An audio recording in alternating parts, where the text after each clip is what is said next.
Hey, Yeah. Yeah. hey, real quick. Looks good this way, huh? Yo, first up, here's the host, F. Win. F win. Knowledge that the blind never get. Never Go ahead, guessing. Keith. Is that the stats gang? I call you out, cross you over, it's a short chain.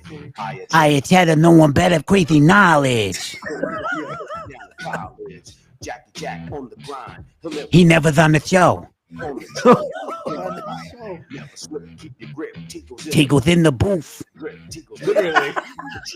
Finally, it's me. It's KG. It's KG and JT. The Sports Shed, the Sports Shed. The Sports Shed, the Sports Shed. Podcast. The Sports Shed, the Sports Shed. The Sports Shed, the Sports Shed. Podcast. The Sports Shed. The Sports Yo, Shed. yo. No, I'm joking. Welcome to another episode of the Sports Shed podcast. As at the intro states, I am your host, Efren, and to my right, it's Cheddar. Next to Cheddar is Keith, and next to Keith is Jason. Two of our regulars are not here. Jack, as always, is not in this episode, and Zach. Oh, and one more, and Tigo. Are all out of commission with prior commitments. We miss you all three guys. Love you in here. So, as it says, another episode of the show. Can I And, make a comment real quick? And by the way, we might have a special guest. I'm not sure if it's Keith or Mike Tyson, but we'll find out just now. Those three guys were missing as much as I was during the fight. That's all I gotta say. They're not here. I wasn't there, but you know we all got paid. Thank you. Did you do it for your kids, Mike? Did you do it for your kids, That's one of Mike? our guys, Keith. Interpreting Mike Tyson, which is great, which is a perfect lead to this past Friday's fight over at Netflix. The first three fights, they were phenomenal. I feel like I was watching boxing again. Some of you may not understand this era, but most of you will. But it felt like I was watching boxing back in the 70s and 80s. I've missed that for a long time. And then as soon as the fourth fight started, thank goodness that I actually fell asleep. And when I woke up, with the TV on, it was actually the fifth round. Watched the second one, the next two rounds. And then after the second round that I saw, I wanted to gouge my eyes out. It was probably one of the, I'm not even going to say the saddest, but it is definitely one of the most pathetic, rigged, scheduled, choreographed fight. I don't know how else I can explain it. And you've got this influencer.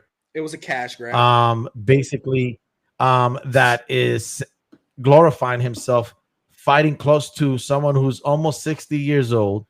I believe he's 11-1, and either all or almost all his fights, either the fighter is an old guy, a washed-up MMA fighter, or an amateur boxer, or basketball player. and he's the face, and now he wants to call himself the face of boxing.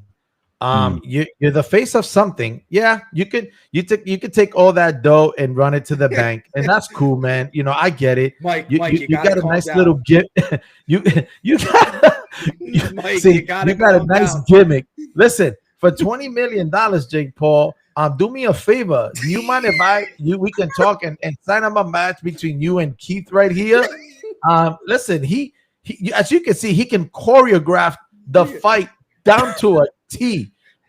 We all know you don't have to pay the choreographer. Whatever you paid the choreographer. Come on, Jake, hit me. I got a biting fascination fetish. I've been doing this my whole career. I've always bit on my glove, but yet no one ever thought ever. I mean,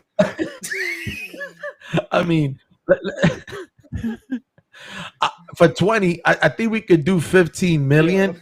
And maybe we can get a match set for Mr. Paul and Keith over here. But I mean, seriously, that last fight better showing than him. Yeah. It was so, like, I don't even have any words for it. It was just disgusting to watch. It was bad. It was just bad. You guys can add or not add whatever you want. You guys can take it from there. I'm done with the joke. It was Seriously. it was hard for me to watch because that's just not what I picture Mike Tyson.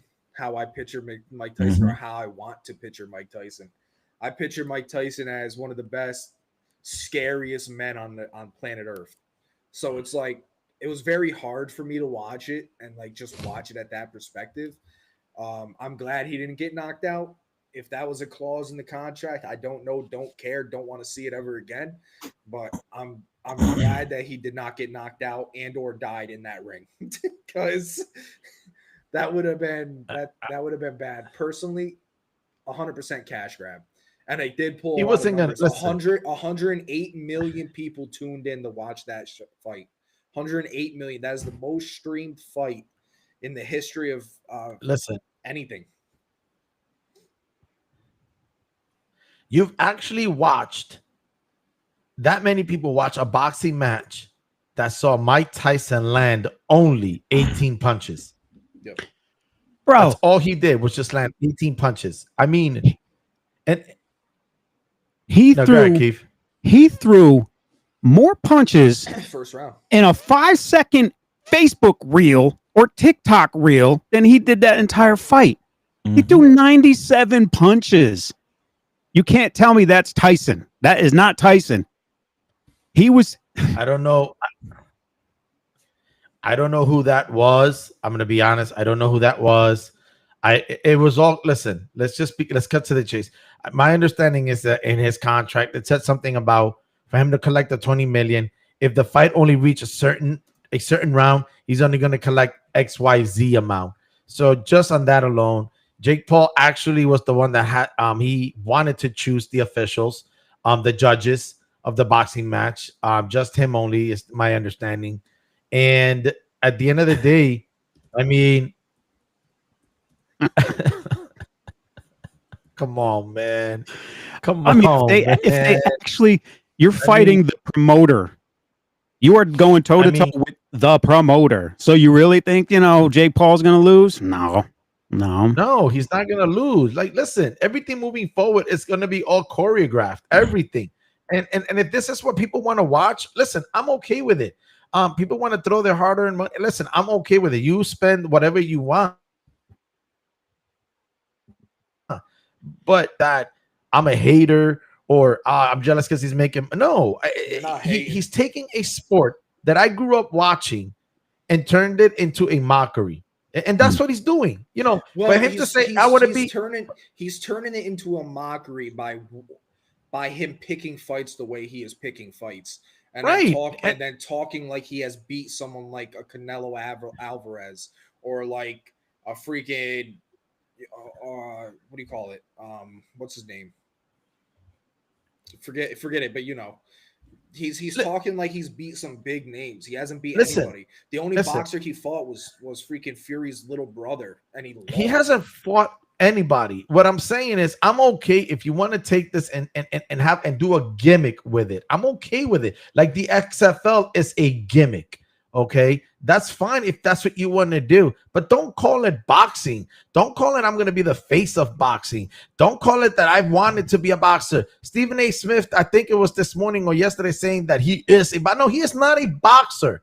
I don't care if you say he's been practicing, working out for the last 4 or 5 years. No, he is not a boxer. He is training to beat old men out of old age, exit out the door MMA fighters. And I believe also amateur boxing. I mean, you're not a professional boxer. I don't care what anybody says. That's just the bottom line. And you're taking a sport and you're mocking it, but you're making money. If that's your gimmick, let's say that that's the gimmick. Just come out and say it. This is just purely entertainment. This is all it is. Other than that, it's not boxing. It's just entertainment. And that's fine if that's what you're selling and people want to buy. But don't call it boxing. Don't you dare do that. Don't do that. I'm angry. Go ahead. If anybody wants to add to it, go ahead. Go ahead. I'm angry. I'm angry. I'm going to tell you why I'm angry. Because, Mike, you had me fooled with Roy Jones Jr. You had me fooled. You pulled me in, and then you disappointed me. Mm-hmm. And you did it again. You pulled me in. you were my childhood hero. I loved you growing. I watched every single one of your fights, all 30 seconds of every fight. But I caught that. I like you, that. I love that. you, Which is true, by the way. you old guy. I tell you, you guy, you make me mad. Why couldn't he just hit him one shot? Just even by That's all I mistake, hit him one shot. Yeah. To knock Listen. him out. Listen, That's what I wanted. Listen, I think everybody would have wanted that instead of what happened on that Friday night.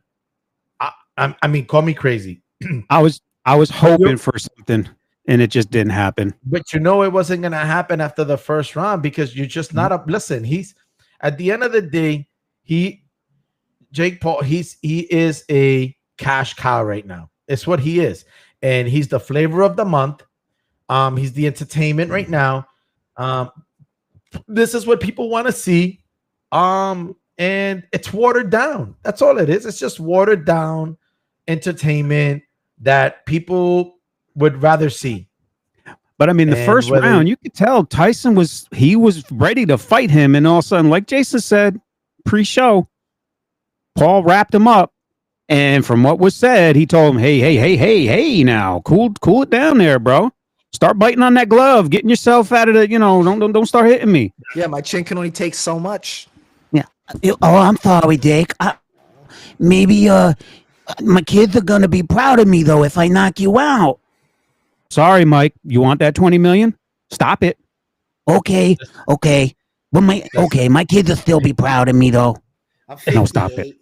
I'm 58. Unless I'll be honest with you, unless You know what he said after the show? He looked at who's Jake Paul's brother, Logan. Paul. Logan, But WWE. I fight you next. He said, "I'll kill you, Mike." Yeah. Logan Paul don't know how to read a room. He was obviously joking. Like, Right? I mean, like, come on. I'm not worried about that. I don't know if Jason before more. I don't know if Jason wants to add anything over there down from Tennessee, my friend. You have anything to add over there, brother? Not really. It's just a cash grab, and everybody knows it. Paul got 40. Tyson got 20. They're going to go home. No one got hurt. No one got seriously injured. They're going to go home to their families and $40 and $20 million richer. And we all There fell you for it. go. I'd like to see Exactly. Ryan Garcia fight Jake Paul Yeah. Yeah. because they're YouTube. I They would used love to to be see that friends. They used to be friends, and it just professional doesn't seem like they are anymore. I'd like to see that. Or Canelo. See, if you want to earn your money, Can I fight a say real something? boxer. Can I Right. say No, go something ahead. real quick? It's off topic, but LeBron just posted, "Y'all take care. I'm taking a break from social media from now on." Okay. All right. I mean- thank you for that useless You won't be missed. information in the middle of our I discussion. I'm sorry. I said it was off topic. I was really hoping when someone says off topic is breaking news. Juan Soto just signed. Oh, Yeah, no. that's not breaking news. that's That- not Breaking news. That's That not is an coming until annoyance. That's not coming is- until December. that is an unnecessary, useless annoyance information. But thank you for sharing it with the Hey. rest of the class. I just think it's a coincidence from what we're going to be talking about. That's all. That's what you should have saved it for. Yeah, probably. Exactly. Whatever. But before we move along, before we move from the Friday Netflix fights, though, I want to give a shout out because the best fight of that night was Katie Taylor versus Amanda Serrano, part 2. Which, you know what? As far as I'm concerned, Amanda Serrano, she was robbed. Okay, I mean, listen to this. Katie Taylor landed 217 punches out of 529. Amanda Serrano landed 3-4 punches out of 734. Yeah. You explain to me how the hell a stat like that in a boxer loses.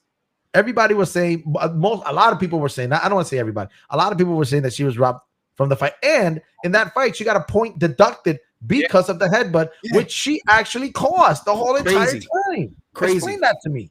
So technically, she would have won 90 what? 95, 94, 96, It was 94? 95, 94. She would have won 96, 94. 694.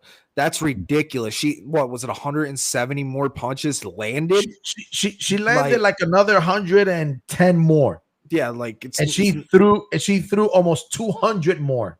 It's So not she even a landed it's an not extra even a close 50%. fight. It's not even a close fight.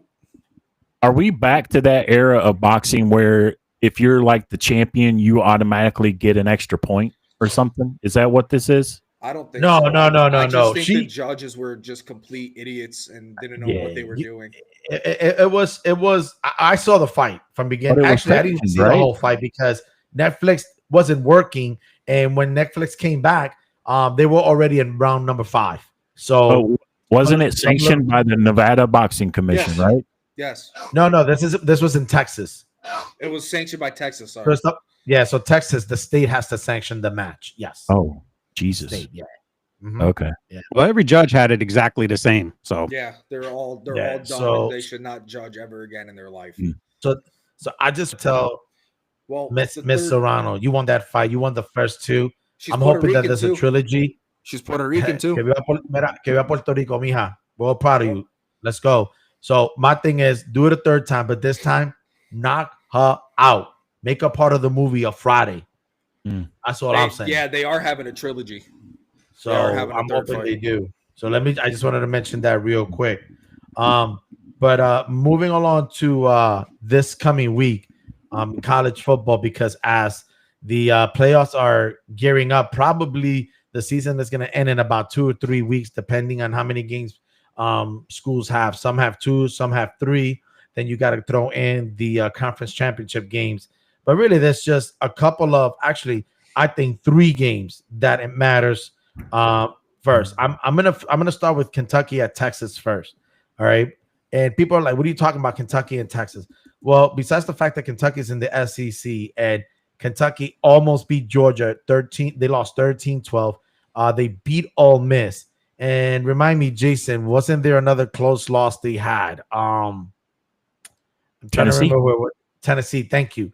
All SEC, and then Texas, who is in the top 5 right now, I believe, in the rankings, if I recall correctly, either top 5, they're in the top 10, either way, playoff bound. Ranked third right now. Did you say 4 Third. or 3? So they're third. Be sleeping on, especially Texas. If I'm Texas, this isn't a trap game. This is a game where they can literally lose. Kentucky has played so well that they themselves should be a 10-win team. That's how well they've played it the entire season. Bob Stoops is a Stoop brother. Mark Stoops, excuse me. We all know that his thing is defense because he was co-defensive coordinator the last time Oklahoma won a national title. So Texas should not be sleeping on Kentucky. No one should. I'm trying to figure out how I'm going to play Kentucky in my parlay. But it wouldn't surprise me if Kentucky wins. Because I think Texas probably has no idea what they're walking themselves into, even if it is at Texas. It's I'm Kentucky's not going to fade defense, man. Kentucky at all. It's Kentucky's So- defense. It's Yeah. their defense. That's what it's going to be. Look, it's going to be Kentucky's defense, and if Kentucky doesn't turn the ball over, that's what it's Yeah. going to come down to. Offense, just Correct. control the ball. You control the ball. I think Kentucky will win. They'll win if they control the ball. No turnover. Here's the thing. I'll make a prediction. Kentucky will win if they and let's see what happens. Kentucky will win if they meet 2 criteria. Number 1, they don't turn the ball over, and number 2, they control time of possession. Mm-hmm. If they do those things, I think Kentucky will win. Not they'll have a shot. I think they will win. If they can not turn the ball over and run it down their throats, they stand a good chance, even though it is at Texas. let's go Kentucky. Yeah. So, and like I said, people are going to probably say, "Oh, but it's Texas. It's at Texas, the number 3 team. They're also in the SEC team conference." Excuse me. The difference between Kentucky and Texas is that Kentucky's been there. Kentucky has played in the SEC. Kentucky has done things to get to the bowl. Kentucky has literally ruined other teams' dreams and hopes in the regular season, and that's something I don't think that Texas has faced much of back in the Big 12, because it was usually just Oklahoma, and then maybe one more team that is having a nice year and it's going to ruin our chances, and that usually happens in the Big 12 with the one team. Whereas Kentucky, on the other hand, they're used to this. They have house money. What's their record right now, Jason? Their record right now, hold on. You asked me a question I wasn't prepared for. That's all right. That's all right. That's what I do. I gotta keep you guys on edge. I gotta keep. They are. Keep it there. 4-6. Sorry. Yeah. 4 and 6. But here's Sorry, the I thing: could have they're answered 4 that and right away. 6. But that's a 4 and 6. But you know what? That's a 4 and 6 team. I still don't want to play because they play down to their competition and they play up to their competition. Yeah. All you have to do is just see the teams that they played this year and either they won or how close they actually lost the game. So- Only a couple games was basically runaways. The South Carolina game was just a field goal. The Clemson game was a field goal. The hold on. Yeah, the Vanderbilt game was within a touchdown. So it was That's 3 games right there. So I mean, very, they could have very, easily very had 7. close. They could have easily had 7 or 8 wins. Easy. And But to the me, Tennessee game was really close. yeah. But like I said, I don't know how I'm gonna go with the Kentucky and Texas. I want to see what the spread is. I think they'll probably. I don't know what the spread is right now. What is it? The spread is Texas 20.5. Oh, God. Kentucky's covering. I'm taking Kentucky's covering. I'm gonna take it. I'm telling you right now, they're gonna cover. I believe they're gonna cover. If their defense holds up, yeah, I believe they're gonna cover 20 points. To me, see, that's the thing. If I'm Kentucky, I'm gonna take that personal. Yeah, like you're they're a 3 touchdown favorite, and look at the teams that they've either beaten or almost made them shit their pants. Excuse the French. Yeah. Okay, Well, that's who you're. And let's be honest, Ewers is not really playing up to his reputation. No, Well, ever since he's come back from his injury, he has not. Ewers No, is he- not that good. Manning is the better Hasn't. quarterback. So played the worst, but he hasn't. But he hasn't. But he hasn't played the worst either. So I'm gonna give credit where credit is due. He hasn't played up to what he has done Oh no. prior years with Texas before the injury. I'll say that because he did show he did ball before the injury. Afterwards, he hasn't been the same. Yeah. So I'm gonna take Kentucky and the spread 20. That's all I'm saying. So for whatever it's worth for everybody. The moving on, the second game though that people don't realize, but it also has complications in the playoffs, is number 25 Army at Notre Dame, number 8. Excuse me. Number 6. 6. Who's number 6? Notre Dame is number 6. Six is Notre Dame is 6. Mhm. Yeah. Thank you. I appreciate that. Yep. Only because and I'm gonna keep it real. I'm gonna keep it real. I don't like Notre Dame. I'm going for Army. That's all. That's my reason. That's my rationale. Here's I think do you not like Notre Dame because you're sick and tired of them being in that weak conference? First, they're not in a conference. They're independent. I mean, independent. Do you think they should join and They're give not- up that history? Join a big boy conference and play top teams. What I think versus what's gonna happen, obviously, are 2 different things. Number one, should for whichever conference gets Notre Dame. There's no question about that. But the thing is that Notre Dame is not going to do that. And the reason Notre Dame is not going to do that is because of the financial money that they're receiving from all the sponsors, especially NBC carrying their home games. If they did that and joined the conference, they would have to share their revenue with the other schools in the conference. That's why they won't do it. Then there's I'm not going to lie. I wouldn't do it either. there should be a time where that gets held against them. But here's what they did. They know Notre Dame football is independent, but Notre Dame also stated they still wanted to join a conference because they did not want the other student athletes playing in other sports in Notre Dame to be harmed by it. So what they did was, they joined the ACC. So ACC said, okay, we will, but Notre Dame, you need to do something for us. You every single year, you need to at least have scheduled 6 games with ACC teams. So that's the agreement. You can remain independent, but you need to schedule 6 ACC games with us, home and away. So that was, and now they agreed to that. So now all the sports in Notre Dame, the other sports, they can compete in conference and play for conference tournaments in basketball with the other schools in the ACC. That's the agreement between Notre Dame and ACC. But yeah, I think they should join a conference. I can't stand Notre Dame, most overrated college football team in the past 3 decades. They're the NFL version of the Cowboys. We'll get to that in a minute.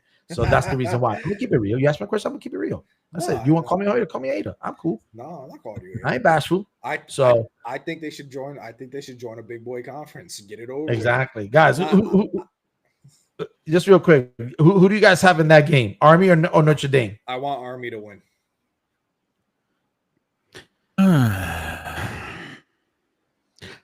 I'm going Notre Dame just because Okay. Army has not really beaten any teams that are any good. I mean, I they've agree. been beating teams that are like 2-7, 3-8. Good. I mean, That's the American Conference, the AAC conference. I get that, I got no qualms with that. I got you. Yeah. Same thing that's with- that's my, same that's thing with my Notre Dame, reasoning. though. That's They're my 9-1. reasoning. I mean, like they're 9-1. They didn't really beat anybody.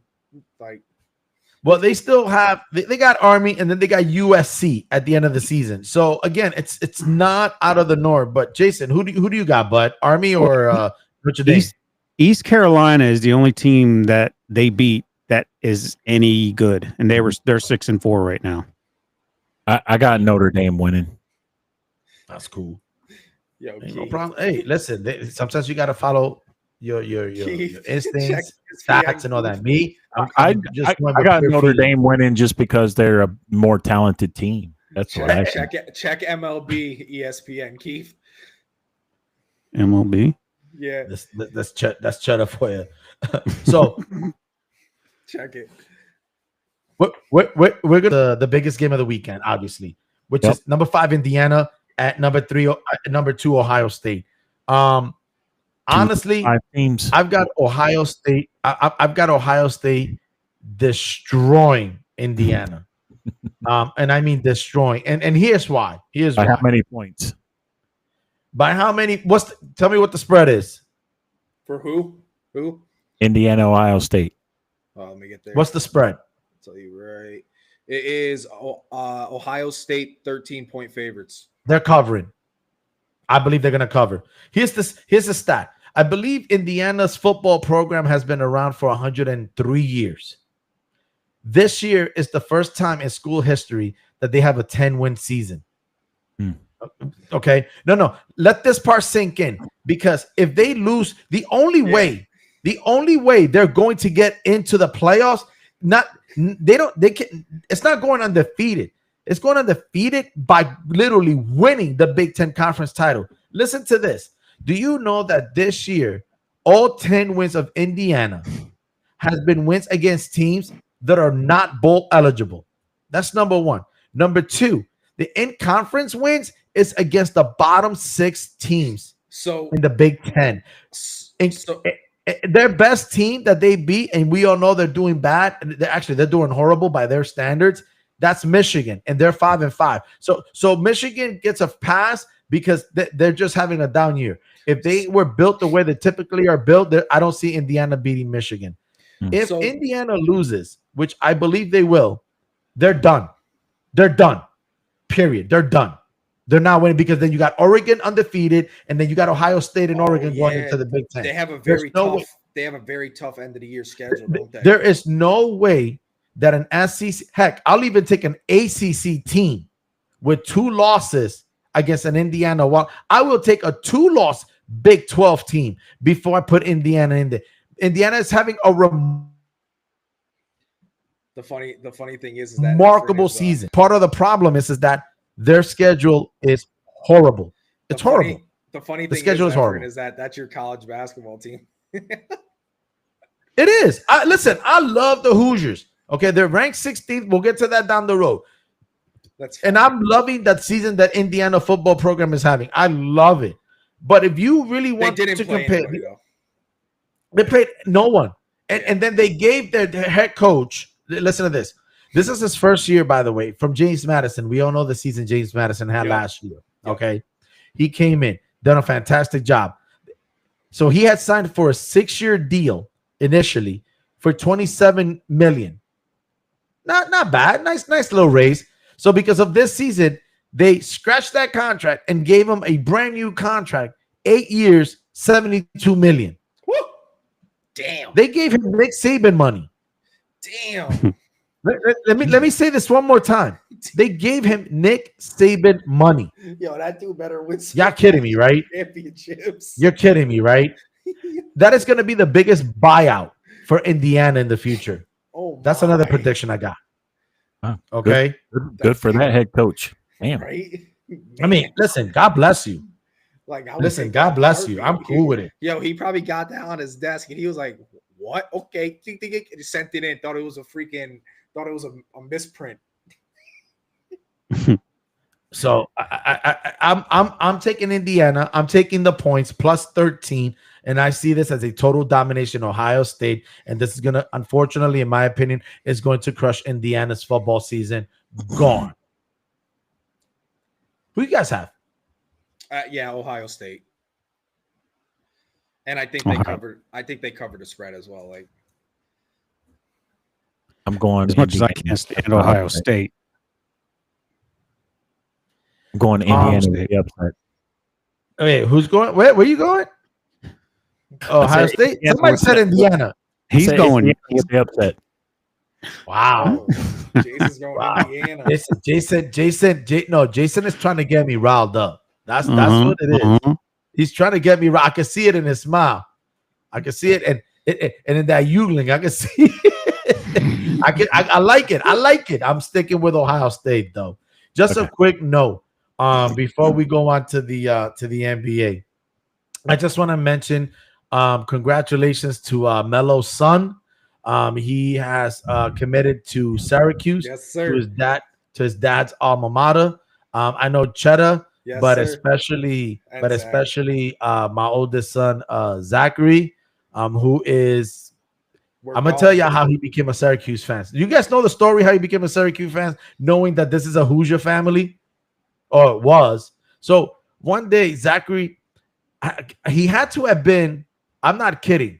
He had to have been in the second, third, fourth grade. It feels like somewhere there. And we're talking about. Oh, I forget what it was. Next thing you know, he comes and he sees. And he tells me, "Dad, I don't want you to get mad." I'm like, "Nah, that's cool." What's up? Be a Hoosier fan. I saw a few games of Syracuse, and I want to be a Syracuse fan. Yeah. I'm like, look, It's okay. internally, I didn't say it to him, but internally, I said, you broke my heart, which is cool. You broke my heart, but that was internally, But right? it's fine. But what I said to him was, as long through the good, the bad, and the ugly, as long as you support Syracuse Orangemen basketball, we good. Through the good, the bad, and ugly. You want to be a fan, you gotta be a diehard. Yep. Jack. You gotta be a diehard. And Jack. I'm gonna give him credit. The little broke my heart, but I'm cool with it. But he's always been a diehard Syracuse Orangeman fan. So I gotta We'll give be him that. going to a game too. Me and Zach. We'll be going to a game. So I just wanted to bring that out there. So moving along to the NBA. Yo, Keith, come on, What's up? Keith. What's up? Somebody's streak ended yesterday. Done. Done. You're not undefeated Cavaliers- anymore. Ladies and gentlemen, the Cavaliers streak at 15 games is over. And it was done by the defending champs, Boston, who is in the process of trying to raise banner number 19. It was a little scary because the Boston Celtics were up by 21. You mean They were banner up by 20? they were up by 21. If you really want to know specifically, at one point they were up by 21, and they just the Cavaliers kept coming. But so far, potentially MVP potential. Jason Tatum came up big again. Hit over 30. Could have easily have gotten a triple double. Almost could have, but he put up his numbers. He did his part. But he sealed the deal at the end of the day. And I don't know what words I can say, because right now everybody's was talking about the Cavaliers. Listen, they're a young team led by Donovan Mitchell. They have their entire squad People got to remember they've got their entire squad. Okay, Celtics does not have Porzingis. Okay, and that was the difference, that it was even that close by 3 points, and also the difference why the Celtics have lost 3. Everybody's got to realize that the Celtics are going to get everybody's best shot every single game, even the scrubs like the Knicks. Okay, even them, we're going to get their best shot. But you know what? We're going to still end up winning over 60 games. We're going to be on top. We're going to have the number 1 seed. Or at least we're going to have the time now where the only 2 teams is really the Celtics and the Cavs in the Eastern Conference. Let's cut to the chase right now. Yeah. But at the end of the day, Celtics did their part. They won 120, 117. Of course, hitting threes. Number 1 off it, top 2, along with the Cavaliers in offense efficiency and defensive efficiency. I don't expect anything less. Keith? 53.7% from 3-point. 22 out of 41. Now, at the beginning of the game, the Cavs were trying to match that, but they just couldn't hit a single 3, which is the reason why they went to the points in the paint, which says, they scored 60 there, because they were getting a lot of, they were passing the ball pretty well with their big men and everything. They do have some big men that pass the ball very they have well. fantastic interior passing. I'm going to give that to the Cavs, which the Celtics need to improve. But again, that's when Porzingis comes in. But go ahead, Keith. The only big that they really have right now is Keita and Horford, which we all know Horford. He's he's not really like he was when he was younger. He's not a defensive player anymore. He pretty much is he sets screens, he stays out of the 3-point line, he hits threes. I mean, that's his MO right now. Keita is our rebounder, both offensively and defensively. And Kornet he's played some games this year, but they need to play him more, in my opinion. And obviously Porzingis when he comes back. Who they need to play more? Kornet. Okay. Because he brings a different dimension to the team, as far as like he'll go in there, block shots. He doesn't care to score. He'll which is the same thing Keita does. But as far as like big men, as soon as we get Porzingis, you put Porzingis and like Keita in there at the same time, we can have those points in the paint numbers like Cleveland just had. But then again, Porzingis shoots a lot of threes too. Especially when Brown and Porzingis love the pick and roll. Like those two just know how to connect, where Brown gets it, Porzingis has to pick, rolls right towards the basket, and he just lays it up. It's like those two just kind of it seems like they've been playing for decades, the way they actually do it all the time.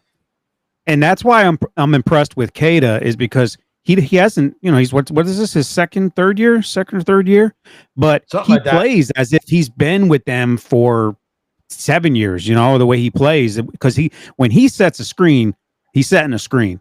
And he gets guys open, and they make those switches, which puts Tatum on a smaller guy, and then he can back him down if he wants, and it's just, I don't know. So far, they're looking good, and they can turn it on, and it seems like whenever they let a team back in it, they can turn it back up. Exactly. I mean, and in the Eastern Conference, with that being said, I mean, the only team really as of now, it's just the Cleveland Cavaliers, and that's because they've got young players. They're hungry. A couple of them, I believe, were signed to a long-term deal on the offseason, along with Donovan Mitchell, and signing, like, I believe it was a 3-year, 152, 154, something like that, I believe. And I mean, it's a young nucleus, and they're going to be around for a long time. I mean, you got Orlando Magic. You got Orlando Magic right now.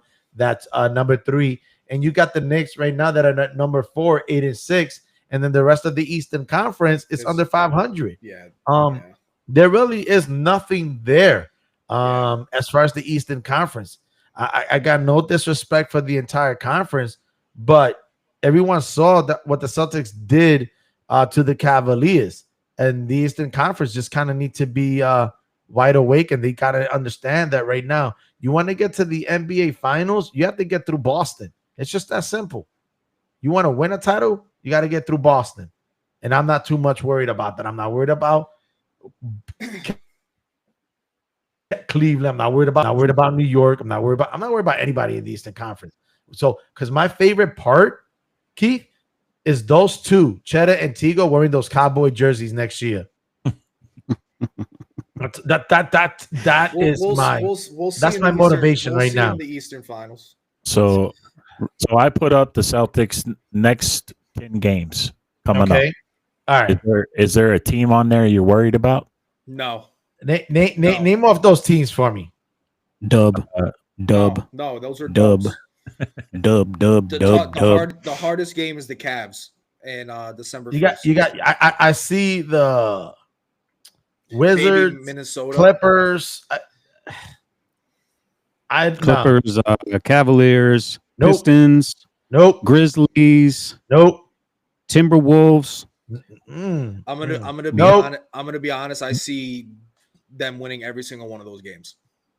Bulls, Heat, Bucks, and Bulls again. The one that concerns me more than anything is Minnesota. the Heat. It's just Oh, the Minnesota. Heat. It's Miami Heat. Yeah. I don't know. I don't think there's Why no I'm Jimmy saying Butler though. There's no Jimmy Butler. But Yeah, also of those 10 games, your last 5 are at Boston. the last 5 are at Boston. Yeah,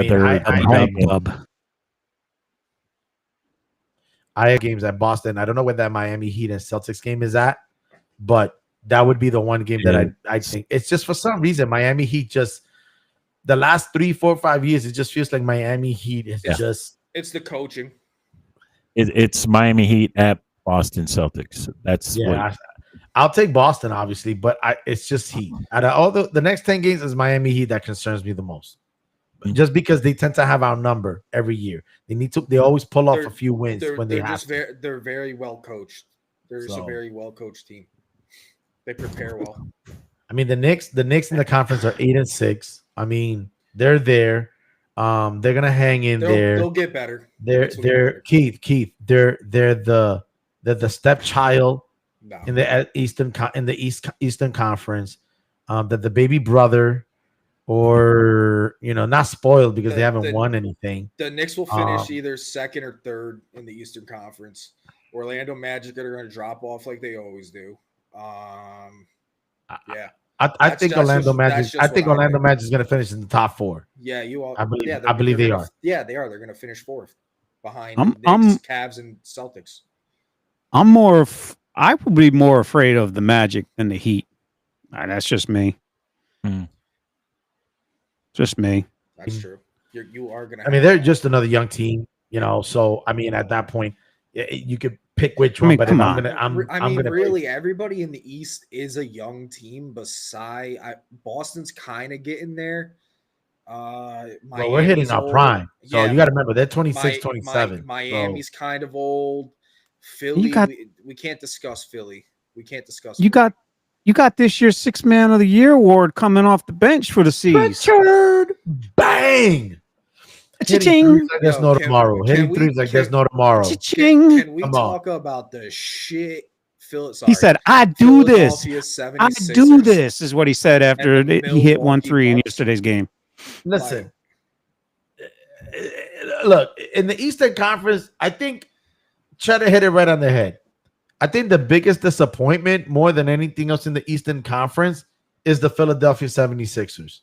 Like that. You got Joel Embiid right now that just doesn't want to play. Joel I don't know. Listen, about his own younger teammate. Yeah, Paul George don't even want to play. Yeah, Maxi called them out. Yeah, called him out.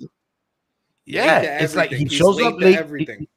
He's late to everything, and it's like, dude, that's just a sign. First of all, you're the main guy. You're face of the organization. You are the franchise of the organization. Everybody knows that, okay? But you can't just be showing up to practice late, workout late, or training session, or physical therapy, whatever it is, meetings, and show up late. Everybody's gonna see that.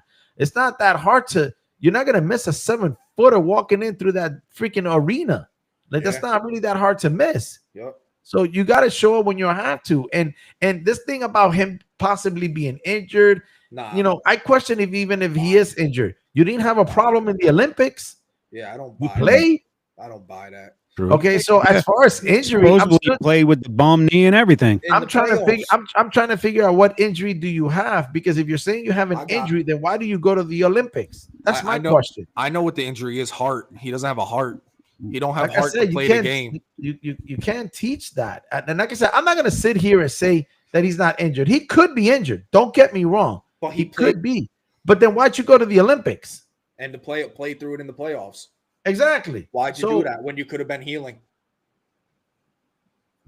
So I have a hard time in regards to the injury. But if so, what is the extent that you're just basically telling everybody you're not playing back-to-back games? Ah, man, you listen. People would kill people, not kill, but people would give their left arm just to sit on the bench and collect the basic NBA minimum. I would. I would, I and then would. you're over here saying, "You come on, man, give me a break." Like those are the type of players like I have no respect for. Like, listen, it's 82 games. It's You're playing a privilege. game. It's just You privilege. should be. It's a privilege. It's an honor to play the game. And the fact Charles Barkley said, the fact that you're actually saying you're playing a sport, you're not a doctor. You're not a sanitation worker. You're not a police officer. You're not a teacher. And the fact that you can't even actually go out there and play or even show up on time, if anybody else does that on a regular job, they'd be fired right now. And you're supposed to be here I'm falling speaking for for this all guy. 70 well, not all, Yeah, but I'm Russo. speaking for a lot of 76er fans that feel the same way. I've had it with Embiid. All right, here's a guy who's never played in the Tell him, man. never plays. Again, fresh as a daisy in the Olympics. He played. He was up and down the court. He was fresh as a daisy. And then he's unable to go in game one. I'm not going to play back-to-back. The team's 2-11. This is a man who's never played in the conference final, for crying out loud. And we got people out there who want to put him in the Kareem Abdul-Jabbar level or Jokic. He's not. He is not a patch on Jokic's fanny. There's no debating. Jokic is so much better, and that alone should say, you know what? I'm not standing for that. Everybody thinks he's that much better. I'm going to play. I'm going to play my 70 games. I'm going to do what I have to do as team leader, and I'm going to take this team as far as I can take this team. I do not see that attitude out of him, and this has been going on way, way too long. Yeah. You want to know what I see?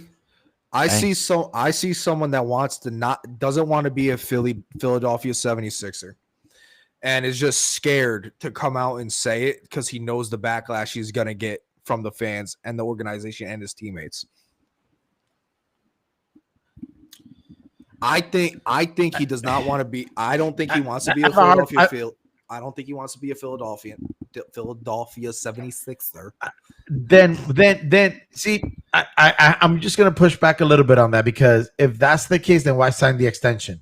Anybody else would have given it to him. I think anybody 100%. else would have given it to him. That's my thing. So I don't know that he doesn't want to be a 76ers. It's the same thing with Ben Simmons. I don't think he didn't want to be with the 76ers. He's with the Nets right now. And right now it's a similar situation like Ben Simmons. They've got their money. Their contracts are guaranteed. And you know what might happen next year? I mean, not next year. The next CBA collective bargaining agreement, if I'm the owners, no. Like, you're playing. Oh, 100%. Like, this thing about not playing back-to-back games, this thing about I'm this, I'm that. And like I said before, bro, you played in the Olympics. And you're going to sit here and tell me all these fans that probably get to come out once a year, if that, just once a year at home, and they want to see you play? Like, listen, I have no sympathy. I have no empathies for these players. And I'm not talking about a genuine injury. I'm talking about specifically basketball, okay? It is probably the least physical contact in sports, probably baseball. One can make an argument. But it's the least impacted physically, okay? Yeah, you're running up and down. But you know what? You've been trained ever since you possibly have picked up a basketball. And all you got to do is play a game that everybody would literally do anything to be doing right now.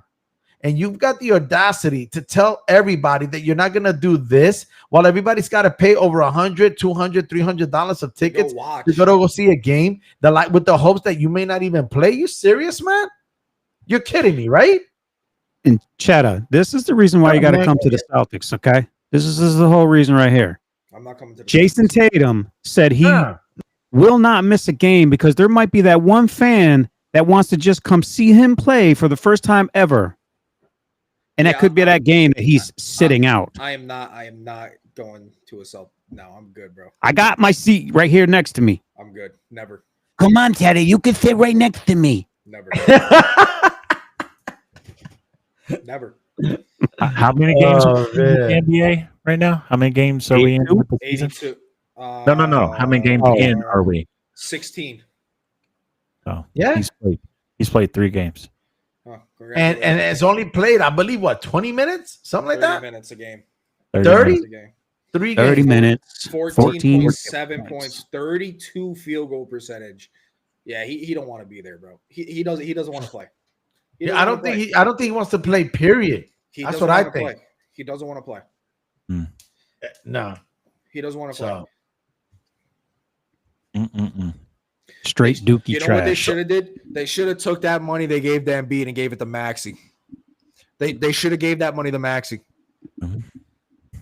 Even though No, they Maxey, did. They Even gave though him Maxey got paid, they should have Max- gave him more money. Maxey got They an shoulda gave him more extension. money. Maxey got max money.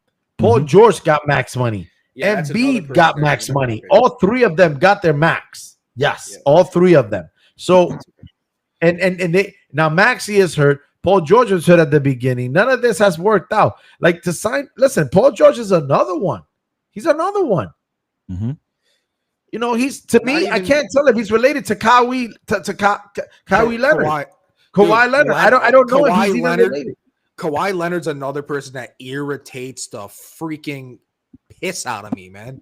Irritates every little being in my body. I'm good to go. I'm good to go. Oh, Bro, he's never the wrong mind. ex- Never they're the- mind. One they're the practice, my example- knee hurts. My knee hurts. I Bro, can't this is play. the example. This is the Oh. example why people always say, "Oh, look at all these players getting all these types of all this money." Yeah, you're saying they deserve it, man. Can you play? Can you play so my children can see you with my hard-earned money? Can, Like, can that be possible? I used to like him in San Antonio, but now all of a sudden he's I can see why Popovich got rid of him. I can Like, see buddy, why. like. Do you want to play? Can you play? If you cannot continue to play, if you cannot play, retire. Give it up. Give it up. Give it up. I mean- You're wasting people's time. You're getting your money. You're stealing money. I mean, it's understandable you're stealing your money, but if you can't go, retire. You can't go retire. Al Horford has better knees than With, Kawhi with Leonard. that being said, with that being said, we're gonna move on to another one where I don't know how I'm gonna feel about this, or I might just pass up with the Lakers. The Lakers that? have no. You gotta get. I'm gonna give credit where credit is due. Right now, the Lakers. Right now, what is their record? Their record is 10-4, and that's because I'll be honest with you. I like that kid Connect out of Tennessee. Zachary knew that he was probably my favorite player coming Yeah, into the and draft. He knew it. I don't know. As a why matter of Boston fact- passed up on him. I No, he thought didn't. Boston- yeah, they did. No, we won. We won whoever wins the NBA title. You wouldn't know this because you're not used to winning titles. So when you win NBA titles, okay, you're the last pick. All right. So I'm gonna explain the I know rules to that. you. No, it's But okay. I It's know okay. I that. don't expect you to know the rules about this because you When was- don't when hang was- banners. when was So- the pick? So what happens is when you win an NBA title, you're gonna be the last one to pick. So we were the last one to pick. The Lakers drafted him number 17. Oh, and- okay. Yeah, he was drafted Yeah. number 17 in the first round. So what I thought had he told was- Zachary. for some reason I thought he was second round. No, first round. So no, he doesn't. No. If it would have been in the second round, he would have gotten Bronny James money, but he doesn't have Bronny James money. Well, So Bronny James money's getting paid pretty good. Yeah. whatever. Yeah. Whatever. So his odds of winning the Rookie of the Year has just he's trailing only behind guard Jared McCain from the 76ers. Yes. Out of Duke and Sixers. That kid may also be another steal.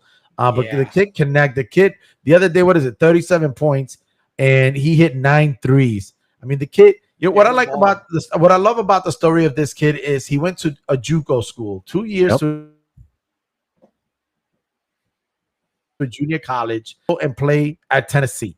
And the sole reason, believe it or not, he wanted to go to Tennessee was so his defense can improve better under Coach Barnes. It's the only reason why he went. He wanted to improve his defense. Ended up being his senior year SEC Player of the Year. And I'm like, man, I'd give anything for the Celtics to draft this kid. But I knew I'm actually surprised. I expected him to be in the top 10.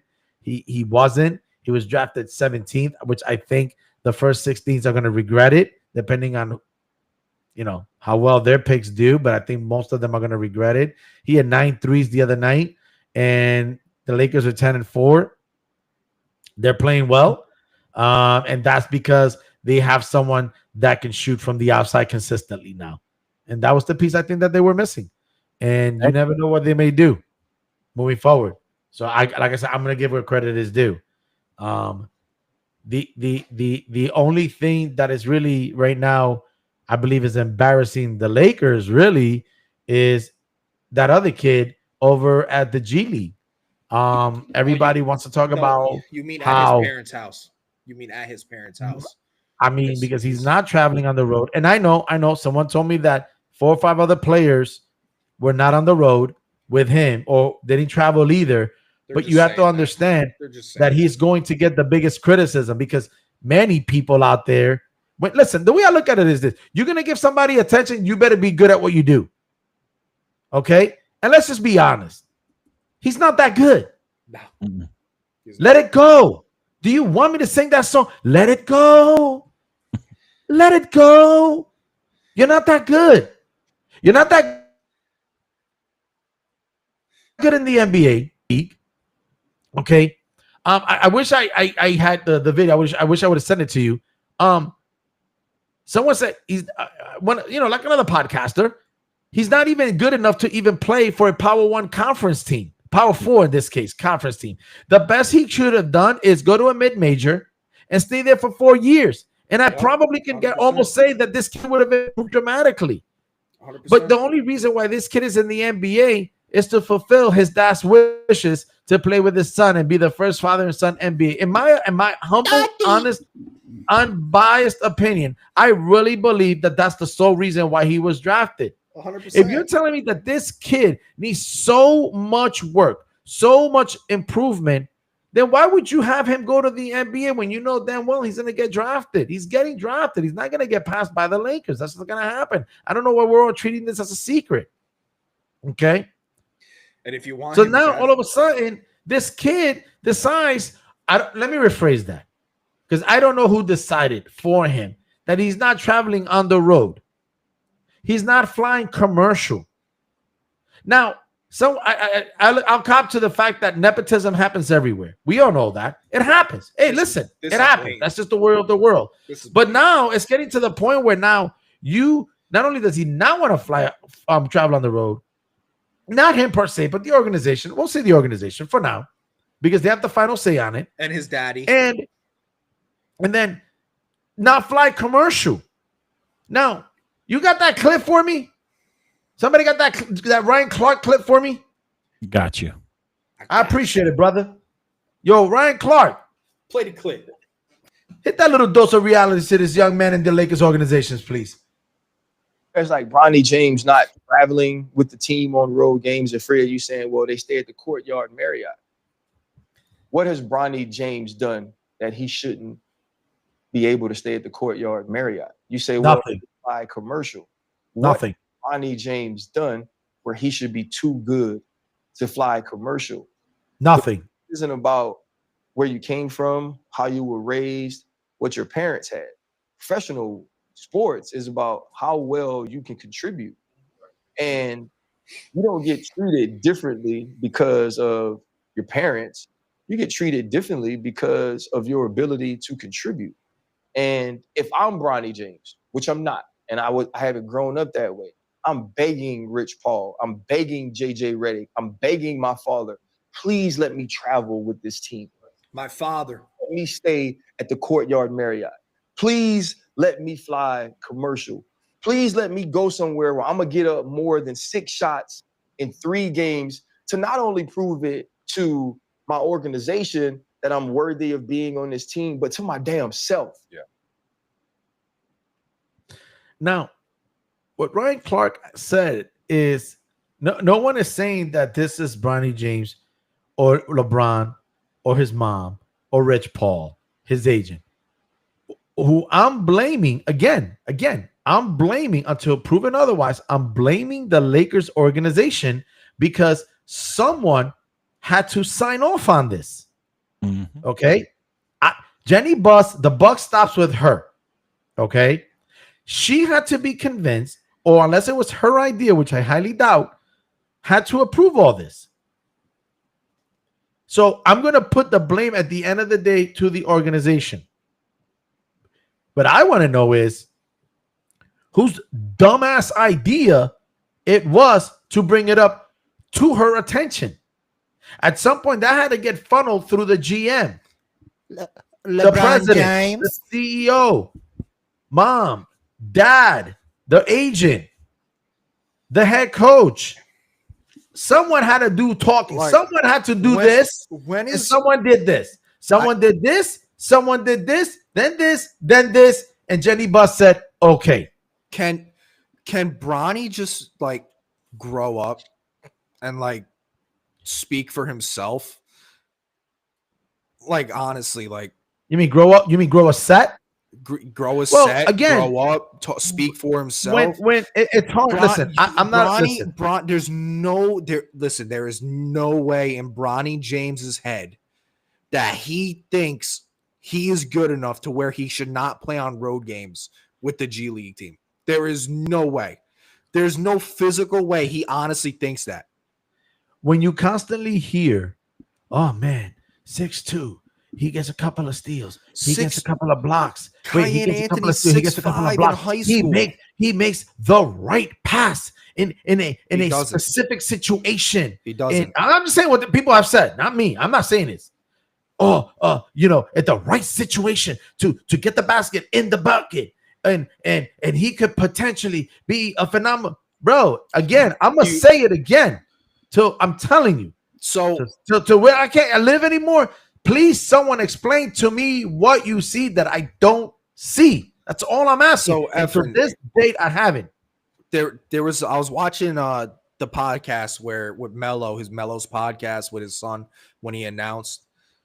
And a big thing for Cayenne was he wants to be at a school where he sees future growth, where he could stay for multiple years and grow his game. That was a big thing in his decision, because he knows the more he stays, the more he can grow his game.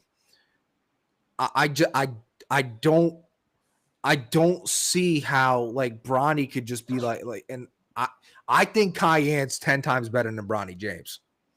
Right now, I think he's better than Bronny James. And it's like. I'll be honest. I know people are gonna get mad. He's Melo's son. This is where I'm getting with it. So he's Melo's son. Okay, Melo's retired. Do you think if Cayenne goes out there his first season in Syracuse, puts up what was Bronny getting? 6 points per game, shooting like 25% from the field, so like 2 assists per game, and he enters the draft next year. Do you think he gets drafted just because his last name's Anthony? No, I don't think so. Do you think? I think he gets a G League invitation by the New York Knicks. Man, that's what I think he would get, but he would not get drafted. I'm gonna stick with what I'm gonna be saying this, and I'm gonna say it for every single player. Not everybody is a generational player. Like, everybody needs to face that fact. Not everybody's a generational player.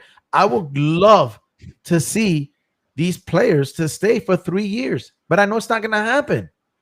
Okay, I'm speaking in the minority. I'm cool with it, but I'm not gonna stop saying it. It's just be these kids are not ready. Again, everyone talks about all these players. Listen, the reason why these 18, 19-year-olds are getting drafted, it's not because they're going to be fantastic. It's not because they're not talented. They're talented, obviously, but it's because they're hoping, they're praying that in the next 3 to 4 years, they're that elite player that they draft.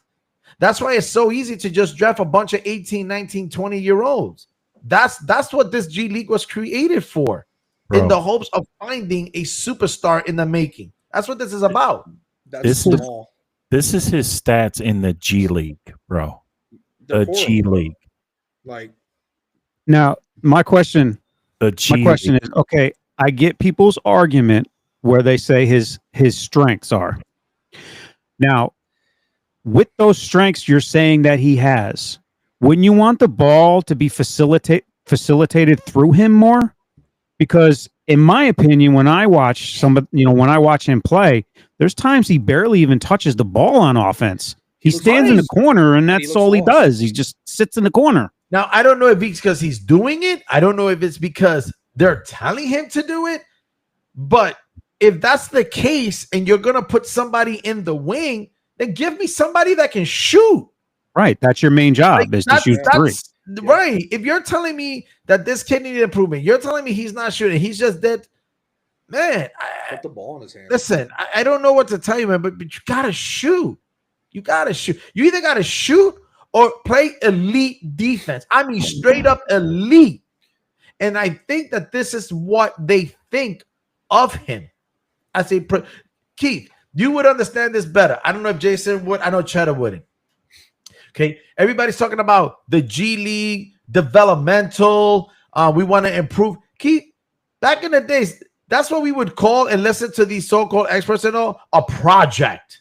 That is a project. He's a project. Listen, That's what the reason why people don't use the word project is because we're basically saying you're not that good, but I think you could do a little bit more and maybe get where you at. But you're not that good. Right, you got potential. That's what the word project is. So instead of using project, they all want to use developmental. No, you're a project, bro. You basically got untapped potential that they're trying to get out of you. Or we're praying that we made the right decision. That's what it is. Back in my day, your day, Jason's day, you were developed in college. Yes. Yep. In college. That's when your development came. Yes. And then when you got to the NBA, if you weren't good enough, then you went to the G League and you became they tried to work on things for you. And if it didn't work out, if you didn't improve, then you never made it. Yep. Right. But that's why I was saying Bronny should have stayed. He should have stayed at least one more year or 2 more years out of college and played. Then you never know. Then he probably averages 15, probably averages 13. His game is trash right now. Like, it's horrible. He looks lost on a basketball court. Actually go out and watch one of those games. He looks lost. I'm not doing that. I'm not doing that. He looks lost. Bro, there's 3 other players, 3 or 4 other players that are doing phenomenal in those teams. Other teams and the other players in the G League. Like, I'm sorry. Like, if I'm playing in the G League, I'm averaging 25, 27, 11, 12 rebounds a game. Yo, bro, why a scrub over here getting all the attention? Exactly. Seriously. To go like, I'm gonna come out and say it. With Efren's point that he just made. He literally just made the point I was about to make. I'm going to show you a comparison, and it's not because he came from Kentucky. He's actually a similar size to Bronny. All right, this is, hold on. Let me pull this up. This is Ty Washington in the G League. Now, he did play at Kentucky, but this is what he's doing in the G League, and he's similar size to Bronny. It's actually a little smaller. What's his G League say? What is the stats? 24.3 points a game, 6 rebounds, 8.3 assists. That's what Bronny should be doing. No, that's a good stat line. That's G League. Yeah. And Ty Washington is still being developed. He's still growing. And this is where he's at. It's working. And it's working. But the sad part is, and people are going to say, oh, but nepotism happens everywhere. I agree with you. I am not disagreeing.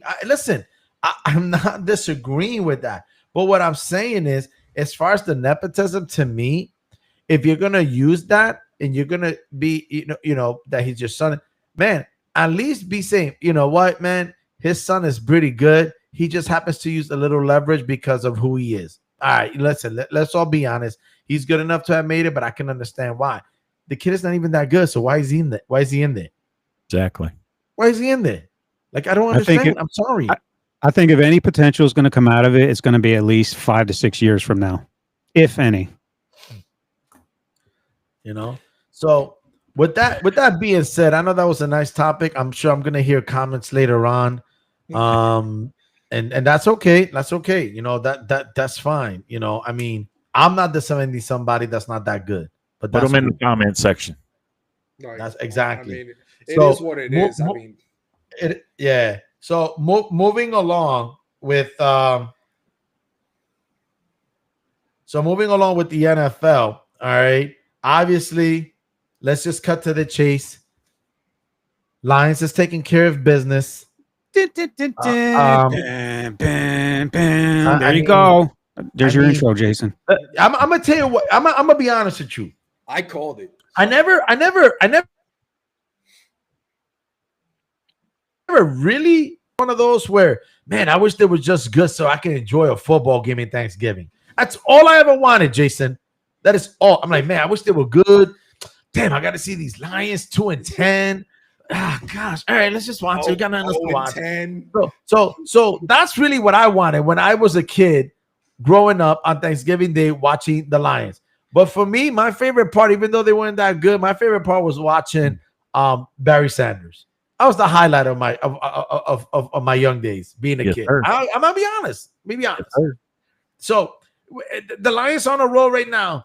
I mean, Jared Goff, Dan Campbell, the defense, the offense. My goodness, even the special teams. I'm like, you know what? Screw it, special teams. Let's just do a little something so they can put our names in there, with the offense and defense. And here's the scary part. Even just like the Chiefs, and I'll make the analogy. Here's the scary part. They're doing this without Aiden Hutchinson. That's the crazy part. There's a big difference between the Chiefs and the Lions. They just lost Thor. No. But here's the analogy that I'm saying the Chiefs and the Lions are doing. Here's the similarities. They're doing this especially on the defensive side without Aiden Hutchinson. Okay, he's pretty much done throughout the year. They said in the hopes of if they make the Super Bowl. That's the hopes. I hope Lions don't do that just for that kid. So, but here's the analogy: the Chiefs are 9-1 with a busted offense. That's the scary part. That's the analogy I'm making. That's all I'm saying. So to piggyback off of what you just said, Chiefs are struggling against teams they should blow out. The Lions are absolutely dominating teams that they should blow out. They're blowing everybody out, bro. There's a big difference there. The Chiefs have gotten by at least like 5 games where they should have lost. They should have lost at least 5 to 4 games. The Lions lost that one game because I think they should have lost that game. And but they also should have lost the game. But also remember, they also should have lost the game where Jared Goff threw 5 picks. You don't normally win a football game when your quarterback throws 5 picks. That's true, but if the other team can't stop you. Yeah, but what I'm saying is that and I know what you're saying, but what I'm saying is that they also should have lost. My thing is this. That's one game compared to 5 by the Chiefs. True. No, I'll give you that. That's true. But at the end of the day, until you take them out, it's still Patrick Mahomes and the Chiefs until they lose. All right. So all I'm saying is that the Lions, first of all, the Lions should have been in the Super Bowl last year. Oh, 100%. No, they blew that. That was all on the Lions. They blew it. And I know they know it. Jason knows it. Everybody knows it. I know he probably took that beer bottle. He probably wanted to smash that TV at the end of the night. All right. But they should have been in the Super Bowl. Bang, bang. All right. So this year, right now, and in both leagues, I mean, the Lions are the best team in the league. It's just that simple. They've got everything going. Everything is clicking on all cylinders. And I wouldn't be surprised if they go 16-1. Just wouldn't be surprised. Me either. Not at all. That's all. With that being said, all I know is that the Chiefs, let's just call it out there. They suffered their first loss in the hands of the Buffalo Bills. And I know that, listen, I went to Buffalo State College. I graduated from there. Go Buff State. Just going to throw a little shout out there. And I know the misery that the Buffalo Bills have had the 4 years, because I was there the 4 years they lost the 4 straight Super Bowls. But what I don't want everybody out there is to say, all right, Chiefs are done. Buffalo is back. Because people got to understand that Josh Allen is 4-1 in the regular season against the Chiefs, but 0-3 in the postseason. So even though it was a huge win, Chiefs still the number 1 seed. They're still the best team, even above the Bills. I know people are going to get upset, but I'm still going to put the Chiefs ahead of the Bills only because it was for them. It's the regular season. You got to do it in the postseason, man. Yep. Agree. So, but Josh Allen is playing like one of the probably the best quarterback in the NFL. Honestly. Well, as far as the MVP, who I'm just curious. Who do you guys have as MVP? No, I'm being serious. Who do you guys have? If it comes down to a few of the finalists, who do you have the MVP? I know I didn't mean to throw that at you, but I'm gonna throw it at you anyway. That's tough, man, because the Lions really don't have the weapons on the outside. Buffalo really doesn't have the weapons on the outside. So it's kind of like I just want the MVP. It's a toss-up between Jared Goff and Josh Allen. I'm gonna be honest. I can't pick. Do they give MVP to teams like losing teams? Does that ever happen? No. I don't think so. I highly doubt it. Not that I can recall. Now I'd ask Jason, but I know Jason's gonna pick. Burrow was having one heck of a year.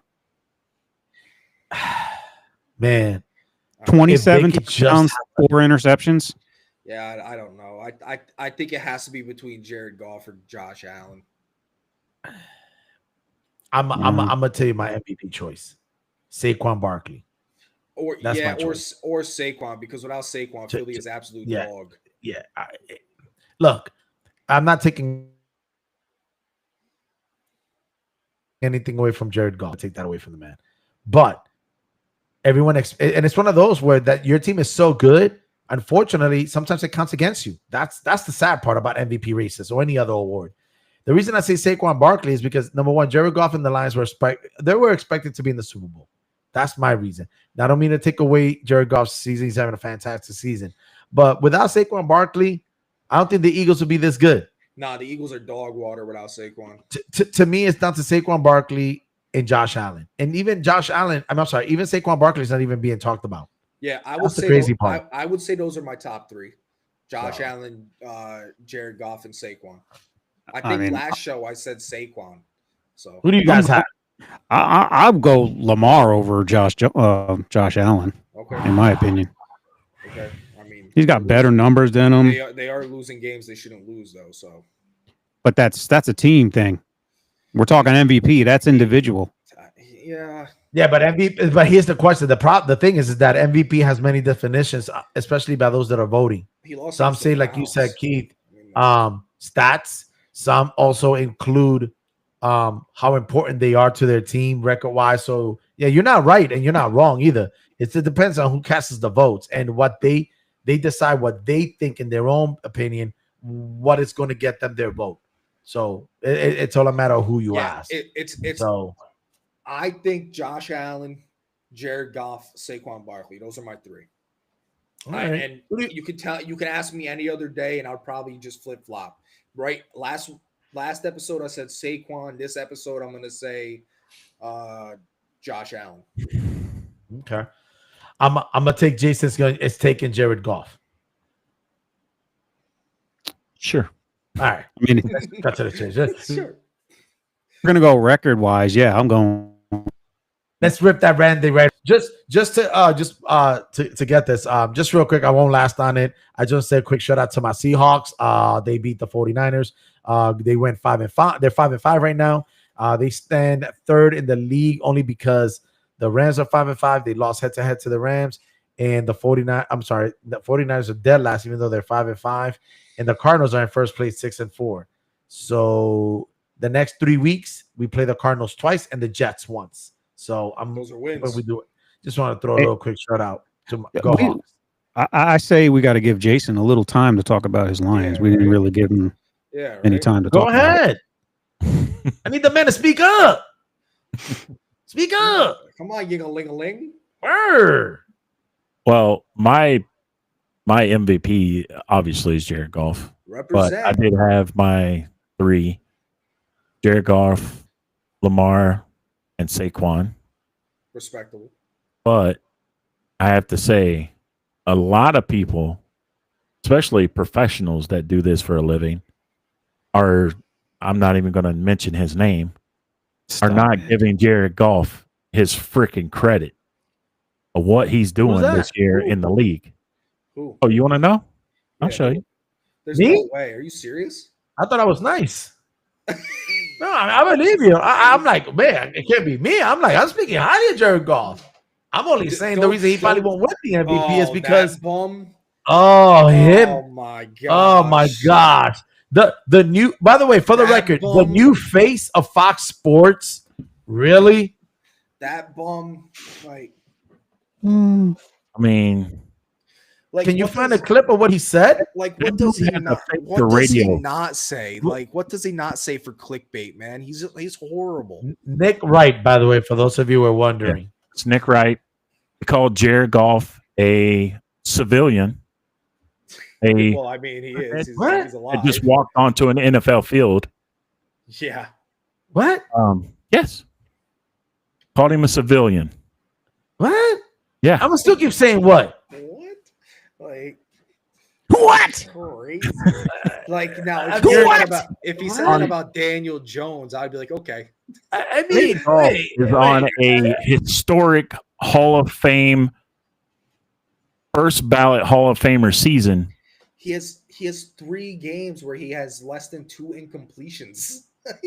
the guy, I guess Seattle, the dude was perfect, 100% completions. Like, He didn't have not one incompletion.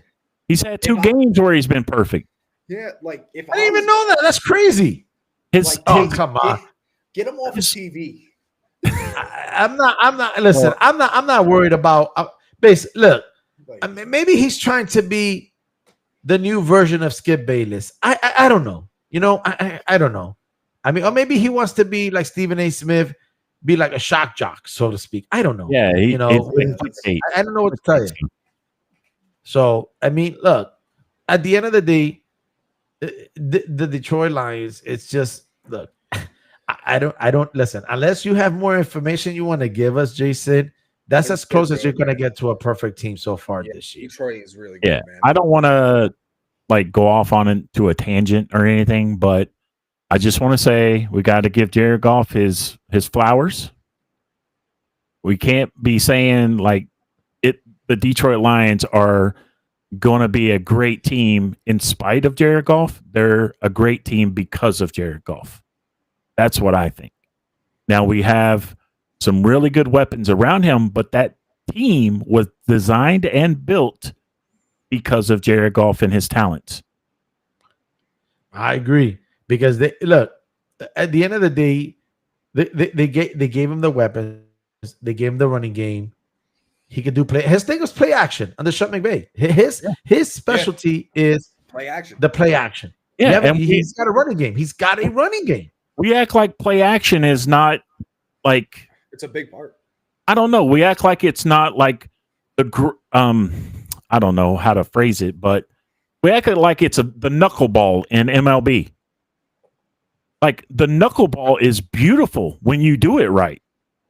Correct. And that's what play action is, I guess, in the NFL. If I were to have an analogy, And you know why their play action is so good?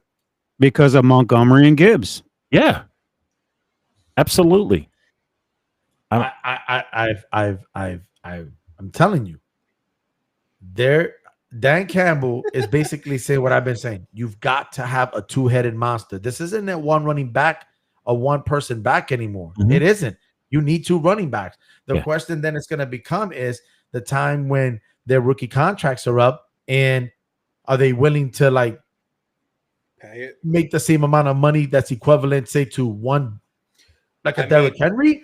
Or is one getting paid and the other one is leaving? But that's down the line. That's gonna be that's gonna be a good or a bad Detroit problem. But at the end of the day, I'm telling you, they've got the running game. And when they run, that's pretty much over, man. Unless you'll be able to stop it. You could always replace a David Montgomery. You cannot replace a Jamar Gibbs. But you can also not replace that offensive line that the Lions have right now. Yeah, well, There you go. If you keep drafting good, keep developing, your team's going to be up for success for a long time. Look at San Fran. Now Tom they're Brady starting had to in fall New England. apart. He had a line. He Yeah. had And a you- line. And the Unless other he thing plays I the think with Giants. the other thing I think with the Lions right now is they are thumping people, which is making Dan Campbell not have to make those questionable calls that people say he makes. Right. There's no need to. They're just thumping people. But that's the thing. The one thing I brought up in the preseason was the fourth down calls, but he doesn't have to be in that situation anymore all season. He doesn't have to.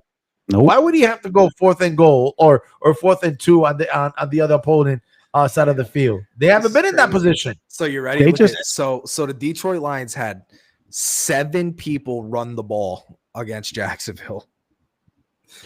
I tell you what, though, another thing that Lions are doing that maybe some people are picking up on, but they're not saying a whole lot, is what happens when your offense goes up, let's say 27-7 in the third quarter. What's that gonna force the other team to have to do? Throw the ball. They're gonna have to throw the ball because they gotta catch up. So that makes our defense look even better because all they're doing is throwing the ball to get caught up with some points. And that's why we got safeties that are the top ranks 2 safeties in the entire league. Yeah, Because all they're doing is throwing the ball. So our offense is giving our defense so much more chances to seal games. It's insane what they're doing. Jason, I do have a question for you. What's the status on Thor? Anything this week? He's 4 to 6 weeks, so he's not going to be playing at least the next 4 weeks. All right. Even with a cast? Even with the cast. So he's out. They've said he could be back by the playoffs, and they've signed I can't remember his name. I'll have to look and see, but they signed someone off of he wasn't signed to any team, but they picked him up and he had like 132 tackles. He was a linebacker. He had 132 tackles last season. But they should pick up David Long Jr. He played with Miami. Yeah, that's him. That's him. David Long. Oh, you did pick him up? Yeah, they picked him up. He's Yep. on.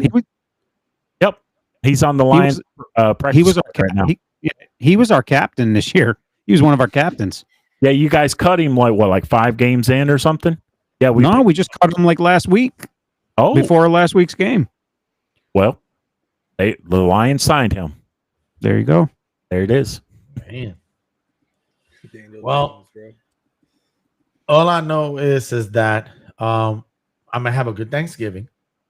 I'm gonna have And the 4 o'clock game, I'm gonna have a better Thanksgiving. Hey, Miami plays in Thanksgiving this year. At 8 o'clock? Is that the 8 o'clock? Who they play? Who they Giants play? play Dallas. Who they play? Green Bay. Giants. y'all Is that at Green Bay or at Miami? No, Giants play fucking Cowboys. No. The Thanksgiving night. It's Somebody at said- Green Bay. Oh, it's at Green Bay. Okay. Yeah. All right. And y'all better win that game.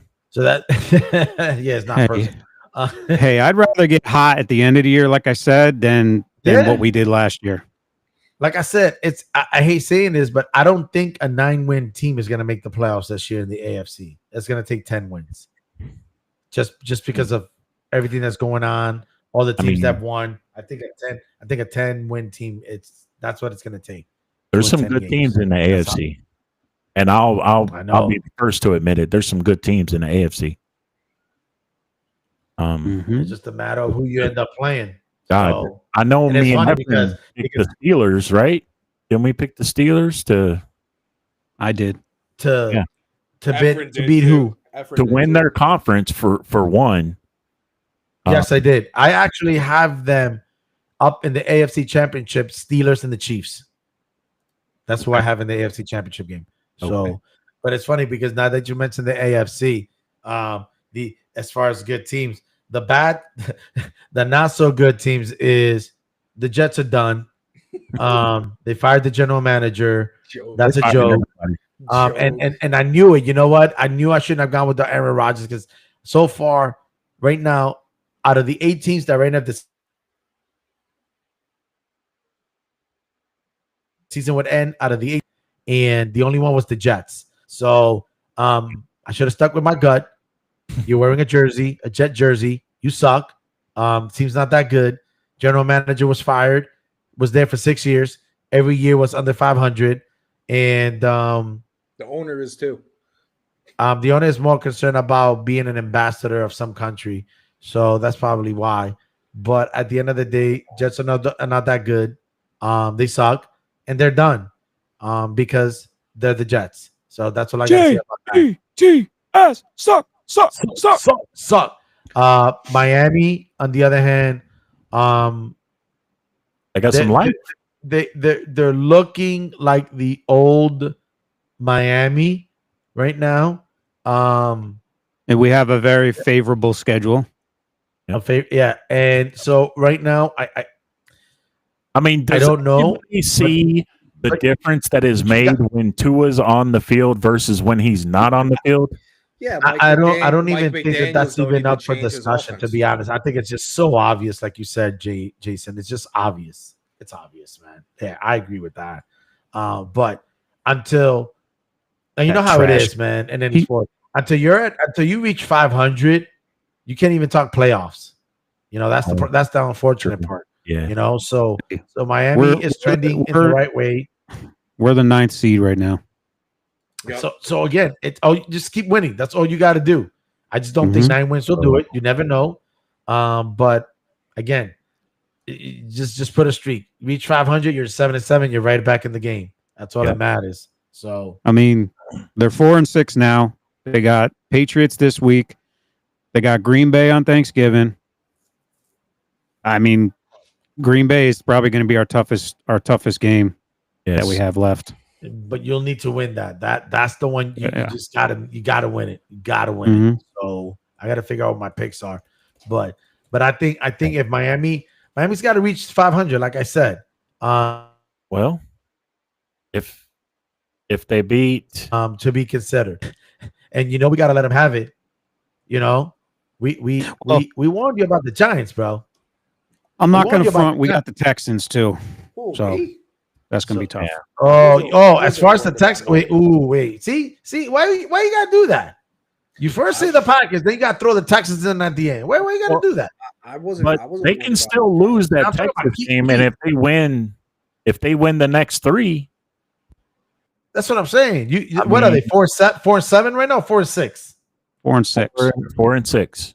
This is our remaining schedule. We got the Patriots, Packers. Wait. You got Green Bay, and who's after Green Bay next after this week? The Jets. No. Okay. We got the Patriots this week, right? Packers, and then the Packers. Okay, I'll tell you what. And then they got to win the next 2. Okay. Yeah. Then the Jets. Then they got the Texans, 49ers, Browns, and then the Jets again. We end the season with the Jets. So we got two games against the Jets. It's doable. Yeah, it's doable. It's doable. I might have to give you one more loss because of the 3 teams remaining that you still got to play, especially the Texans and the 49ers. I mean, so potentially 9-8, but you got to try to win all of them, man. You could go 9-8 and still make it. But I would rather see 10-7. I'll be honest, because I think it's still going to take. Yeah, me too. Yeah, definitely. Of course. In that conference, anyway. That's all. I mean, if you beat Green Bay 9-7, that's the one. That's the one you've got to win. Mm-hmm. That's the one you got to win. That's all I'm saying. Because I'd like to come out with that Texans win. Because then you got Texans or the 49ers. So you got to win out of those Packers, Texans, and 49ers. You got to win 2 out of the 3. I think. You win the rest, but you got to win 2 out of the 3 to end up 10-7, and hopefully you ended up controlling. That's what I think. At least 2 out of the 3. But at least I know the Lions are going to be in the playoffs. I know the Giants are going to be in the playoffs. At least Seattle's in the hunt for the playoffs. I'm sorry, I should say the Dolphins are in the hunt still at 4-6. As crazy as that sounds, right? Right. Seattle is still in the hunt, but I know damn well who is not even close to sniffing 500. I didn't even say playoffs. I said 500. Yeah, Tigo, I said it. They And my boy Jaime in Oklahoma. I said it. They're sniffing that first pick in the draft. Yes, sir. I am. What did I keep? What did I say preseason the Giants were going to be playing for? First pick. Thank you. That's what I said. I said it from day one. I said it too. Day one. I said it Okay. And my And they're man gonna pick Daniel up Jones. Listen, Daniel Jones. Wait. Daniel Jones is not the number one quarterback. Daniel Jones is not the number two quarterback. Daniel Jones is not even the number three quarterback. No, he's 4. They He's put him 4. on the. No, he's 4 now. He's 4 behind He's Tim on the Boyle. start. Oh And my the, yes, Tim 'cause they- Boyle. yes, Tim Boyle. Yes, they signed him. They signed Holy Tim yes. Boyle and Tim put Daniel Boyle is Jones as a 4th garbage. quarterback. And the reason why, the reason here's why. Because after this year, he has no more guarantee money. But if he gets hurt this year, Guarantee money. he's guaranteed next year $23 million if he gets hurt. It's the Russell Wilson contract. If But he's Russell not Wilson even would have gotten practicing. hurt last year, he would have been owed 35, 38 million. So that's why they're sitting him down. So he's basically on the practice squad. No, They don't want him to get hurt. So he's not He's done. practicing. He's just sitting there watching. listen. Giants Li- are done. Can I say something? No. You know what? Unfortunately, that's your team. You Thank knock you. yourself right out. Praise the Lord. I'm so sick. He said, "Praise the I'm Lord." so glad the 6-year experiment is over with. Listen.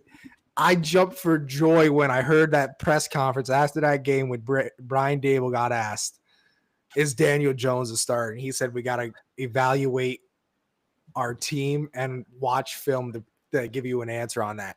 I jumped for freaking joy. I said, "Yes, here's our moment. Drew Right. Lock's going to get put in. We're going to continue to lose." And then they said Tommy DeVito is going in. And I said, shoot, we're going to win 2 more games and we're not going to get our picks. I think real quick, just to piggyback, I think the most disrespectful thing, in my opinion, was that Drew Lock did not get the starting. He sucks. Didn't get to start, and he was the number 2 quarterback. And that's disrespectful. I think he was the number 2 quarterback. Then you should have started him. You started DeVito with the hopes of, I don't know, bringing in fans into the seats. Let's be honest, and the hopes of maybe thinking they might not even win another game. I don't know what the rationale is, but all I can tell you is that no, go ahead. Here's the rationale. Here's the rationale. Brian Dable is coaching for his job. I think he needs to win at least 2 more games, and if he does not win 2 more games, he will be fired. I know. Now, Drew Lock does not give the Giants the best opportunity to win. Why he was the backup the whole season, no idea. Maybe because he makes $5 million. The preseason games, he was absolutely horrible. The game he went in when he replaced Daniel Jones, he was even worse. He has shown there's zero confidence from this coaching staff to go with Drew Lock when they've seen Tommy DeVito in this system win 3 straight games. And he's been in the system for 2 years compared to Drew Lock, who can't even do anything in the preseason against third stringers. So they're going to play Tommy DeVito. Plus their fans are going to sit in the seats to watch Tommy DeVito. He's a local kid. And it sucks that the Giants are gonna, it sucks that the Gabagoo is gonna win 2 more games for the Giants. We don't. I want to say something real quick. I'm gonna make this quick. I hope Gable does get fired, because when we lose Aaron Glenn next year, because he's gonna be a head coach somewhere. Yeah, and Dan Campbell will snap Gable up quicker. Yep. Yeah. Okay. The Giants should not fire Brian Dable, man. He's too good an offensive coordinator. He's too good. The defense. You said the defensive coordinator for the Lions. You said Aaron Glenn. That's the offensive coordinator. Aaron. Glenn. No, he's the defensive coordinator for the Lions. Yeah, and I meant the reverse. My bad. No. But since you mentioned them by accident, I just want to let you know. Don't be surprised if he ends up with the Jets. He was their corner, top notch, by the way, in his heydays. I don't think Yep. anybody's going to take that Jets job unless someone pays them real money and they can guarantee that Aaron Rodgers is not the starting quarterback. You know, quarterback. Aaron Rodgers is trash. I think we all know that. Listen, Giants have a mess. All right. Oh, 100%. And what we'll say is this: listen, the Giants have a mess. Daniel Jones is done. He's going to either not be in the league next year or he's going to be a backup. Likelihood he's going to be a backup somewhere. He's going to be a backup for the Miami Dolphins. Oh, damn. I'm sorry. He Damn. is. I'm sorry. I meant need a Ben backup Johnson. I'm sorry. quarterback. You Ben guys Johnson. need a backup quarterback. Daniel Jones is a backup quarterback, if that. He could be playing in the Canadian Football League, though, so we never know. Bro, he could have said the Canadian Football League, but the man said backup for the Dolphins, bro. You know what's even worse is that the Dang. German Football League tweeted the New York Giants saying you could leave Daniel Jones here to play for our franchise. They tweeted the New York Giants saying that after that Carolina game. He sees something everybody doesn't. Wait. Hey, Keith. Hey, Jason. Mhm. You realize what this show is, right? Cheddar? What's up? Cheddar, you know what the end of this show is, right? This is probably the last time we'll be talking about the Giants for the rest of the year, bro. No, that's not happening. That's not happening. It's Let's the talk last about time we're that. talking about Daniel Jones, which I'm so It's the glad. last time- Listen. No, because we're listen, going to listen. talk about draft. We're going to talk about draft. Right. I said after the end of the season. I agree with you. But it's gonna be okay, after okay. the end of the season. We're Okay. done talking about the Giants after today. Sure. Tigo, you did Hey, not man. say that in the So, chat. He has a He- migraine. He did say that. He did say Daniel Jones for MVP. What He did say would he that. say? What did he say? He said Daniel Daniel Jones Jones for Bro, MVP. yo. Bro. He did say that. No, he didn't. Yeah. Did Yo, you see what T, I said back? Oh, Did no, see you what I said didn't. back? What? I said no. Bro, listen. T. We missed you. He got jokes. We love you. We love you. We do. But bro, seriously, feel free to take your Seriously. act to the road. Okay, because that was funny. There ain't no way you meant that. Okay, he's not winning MVP. Maybe of like the crappiest quarterback. out of Maybe Hey, MVP but- is stealing money from the New York fans. Hold on. Exactly.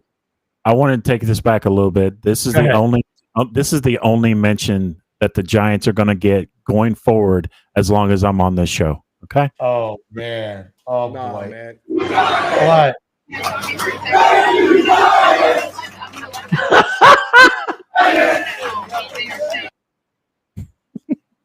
Oh no. man. I'm gonna put Wow. that clip on a loop. So for an hour. listen, Jason. This is what we're gonna do on every show until the season is over, and maybe even the postseason. I want that to be played Okay. every show moving forward until Got next season. Got it. All right. Tigo, here you go. Here you go, Tigo. This is for your stand-up comedy with that comment. This is all for you. Oops, sorry. There you go. You got a standing applause for that.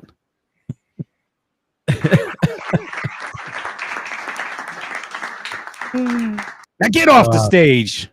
There you go. I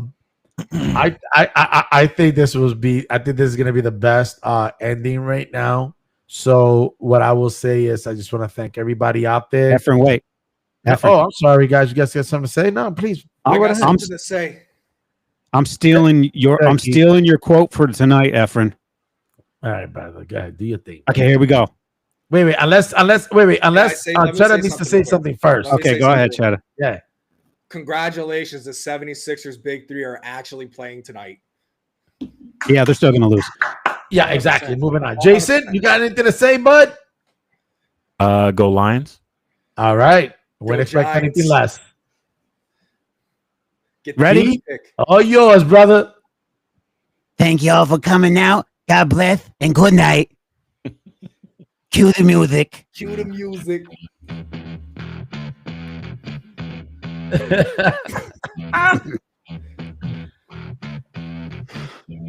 Yo, first up. First up, here's the host, Efren.